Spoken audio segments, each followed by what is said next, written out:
On the surface, Cassandra Borg was just another troubled teen, but when police entered her grandparents' home that night, they discovered the unthinkable: a 17-year-old girl who murdered her own family, then lived with their bodies for days as if nothing happened. And she was like pretending to be dead for a while. Like I would, check up on her and I would see that she was still breathing and I'll be like, Johnny, she's still alive. What the heck? It began with careful planning. Cassandra disabled the home's alarm system. She knew exactly which wires to cut. With her 19-year-old boyfriend Johnny, she waited until midnight. Decided to go around like midnight or 1:30 because my grandma normally went to sleep around like 11:30, 12. The tire iron came from Johnny's car. The duct tape was bought that afternoon at Walmart. It was a tire iron, so I had one of those. Where'd you get that at? Johnny's car. And Johnny just used his fist. Then she struck, again and again. I go upstairs, he goes into my grandpa's room, and then I go into my grandma's room. Do you hear kind of what's going on over there? And does that kind of cue you off to with your grandmother there? Yeah, he started going at it, and then, I could hear my grandpa just yelling, them fighting, and then I started getting the rush, and then, that's when I started hitting my grandma in the head. So you took the tire iron, is it just...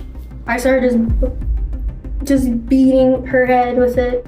When it was over, she methodically cleaned up, even pouring bleach on the bodies to hide the smell. I even poured bleach on them. You poured bleach on Grandma and Grandpa? Yeah. And you left one of the bleach bottles in the bathroom next to Grandma? Yeah.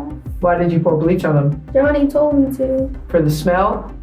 When did you pour the bleach on them? It was like a couple days after. It was like before we left the house to go chill with some friends. We did it before anyone came over to the house. She later told police she hesitated for just one moment when her grandmother begged for mercy. And it was kind of creepy because she was scared to die.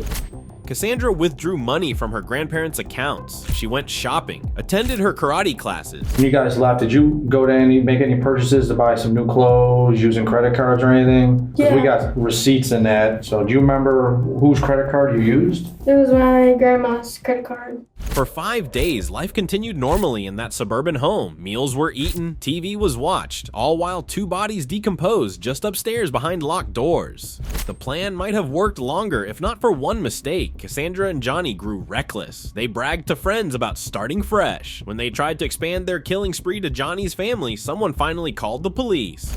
The plan was that we were both gonna get both of our families, but first we got my grandparents. Then that's why we went over to Johnny's house and we attacked his sister and her boyfriend because he wanted to kill his family. Okay.